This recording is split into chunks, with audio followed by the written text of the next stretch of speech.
Hoje é um dia especial para mim e para o programa A Voz da População, um marco aí na minha vida. Entrevistar um presidente da República e um presidente que foi eleito e fez história no país. Teve um atentado na sua campanha, mas é um presidente que fala a língua do povo, fala a verdade. E o programa, presidente, chama A Voz da População. E desde quando eu inaugurei esse programa, eu sempre coloquei na minha cabeça que eu iria falar as verdades no programa, que eu iria falar para a população. Então é por isso que eu falo muito bem de vários projetos que o senhor faz. Eu queria perguntar se essa sensibilidade, se essa popularidade sua, nunca vista por um político, quando você vai à rua, essa popularidade fez com que você tivesse essa sensibilidade na pandemia de criar o Auxílio Brasil, congelar impostos, de tentar achar uma saída para empregar as pessoas, não querendo que o comércio feche?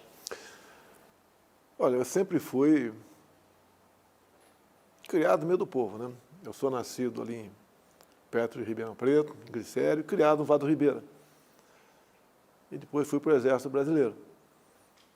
Eu sempre fui chegado a esse tipo de comportamento e de interação com a população. Entrei na política, né? Fiquei 28 anos como deputado federal. Nunca tive nenhum problema de acusação de nada tocante à corrupção. Tá? Afinal de contas, isso não é virtude, isso é obrigação tua. Depois entrei na política, sofri um atentado. Conseguimos montar um gabinete, um ministério técnico. Sempre falo para a população, né? Compare os meus ministros com aqueles que antecederam. Né? Veja a diferença. E assumimos, então, em janeiro de 2019. De imediato, mandei congelar os impostos federais dos combustíveis. Os valores do PIS, COFINS, do diesel, gasolina, do álcool, estão congelados desde janeiro de 2019, coisa que não acontece com o ICMS, que quase dobrou o seu valor. Também, o ano passado, zerei o imposto de gás de cozinha. Bem, em 2020 tivemos ali a pandemia. Estávamos indo muito bem na recuperação da economia, sinalizando realmente para um novo Brasil, veio a pandemia. E aí, um desarranjo generalizado no Brasil. Muitos governadores, quase todos, optaram por uma linha de lockdown. Fica em casa. E eu fui contra. Você vê que hoje em dia os estudos apontam que os lockdowns não serviram para absolutamente nada, a não ser tirar emprego da população. A pergunta específica tua, né? Auxílio emergencial. Quando foi adotada a política Fica em Casa, quem é servidor público, quem tem o salário garantido, ficar em casa não tem problema nenhum. Ele continuava fazendo suas compras, né? Se alimentava. Agora, levantamos, no primeiro momento, 38 milhões de pessoas que eram informais. É o que vendia um picolé na arquibancada de jogo de futebol, que vendia aí um sanduíche na praia, água, sal luminoso, que fazia outras atividades, né? Que ficaram na Rua da Amargura. E nós imediatamente implantamos, em menos de 20 dias, o auxílio emergencial, que ajudou essas pessoas a sobreviverem. Imagine 38 milhões de pessoas, 2, 3 dias depois, quando não tinha mais economias, nem nada na geladeira, como ia se comportar? Ficar dentro de casa. E os governadores, com todo respeito, não tiveram essa sensibilidade. Ou resolveram jogar para quebrar a economia, para atingir o governo. Né? Bem, o auxílio emergencial salvou essas pessoas desse caos. E a cada mês, quando o auxílio era 600 reais, o gasto mensal era de aproximadamente 50 bilhões de reais.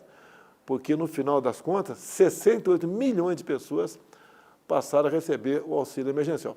E comecei a falar, então, depois de estudar, sobre o vírus. Né?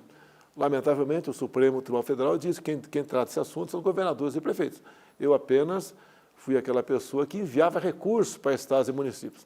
E gastamos em 2020, na ordem de 700 bilhões de reais, no combate à pandemia, aí incluído dinheiro que mandamos para estados e municípios para comprar material, construir hospital de campanha. Também havia uma expectativa de perda de receita, demos dinheiro para os municípios e estados. Isso acabou não sendo uma verdade, porque os estados e municípios, dado o auxílio emergencial, passaram a arrecadar mais. Então, 2020 e 2021, desconheço qualquer prefeitura o governador do estado que não tenha honrado todas as suas folhas e ainda pague o 13º salário e sobrar dinheiro em suas finanças. Então, esse é um pouco do que aconteceu em 20 e 21. As ferrovias, falando de agronegócio que a gente acabou de falar, as ferrovias, que tem uma ligação também com o agronegócio. O que você tem a falar sobre isso? O nosso produto chega caro nos locais para exportação, porque o transporte rodoviário é o mais caro que existe. Uma visão do Tarcísio, que é formado em engenharia pela Academia Militar das Agulhas Negras e também pelo Instituto Militar de Engenharia, né? E é concursado da Câmara dos Deputados, ele teve essa visão de restaurar isso daí. E muitas rodovias, a grande maioria das ferrovias, quase todas, são privadas. Por exemplo, a Norte e Sul, de 4.100 quilômetros. Você começa lá no Porto de Maranhão, passa pelo Tocantins, Goiás e vem até o Porto de Santos. Faltavam 1.500 quilômetros para ser concluída. Ou seja, o governo federal tem uma capacidade muito grande para atrapalhar. E nós fizemos exatamente o contrário. Fomos para cima da empresa, oferecemos tudo que podíamos oferecer para a empresa Rumo, e a empresa começou, então, já em 2019, a conclusão de mais 1.500 quilômetros da ferrovia Norte e Sul. Está previsto agora, março, abril, eu vou ficar 3, 4 dias com o Tarcísio, mais algumas pessoas, né, andando nessa ferrovia para mostrarmos para o Brasil que nós recuperamos realmente o modal ferroviário do Brasil. E não é só isso. Tem outras ferrovias conhecidas como FICO, FIOL, Ferrovia de Integração Centro-Oeste, Oeste e Leste, Transnordestina, Malha Paulista, tudo está sendo integrado no Brasil. Qual a vantagem disso? Os produtos do campo chegam mais baratos nos portos, em condições de competir melhor lá fora. E também, na volta dessas máquinas, desses vagões, dessas máquinas, você traz mais barato para o interior do Brasil o que se produz aqui, por exemplo, na região sudeste do Brasil.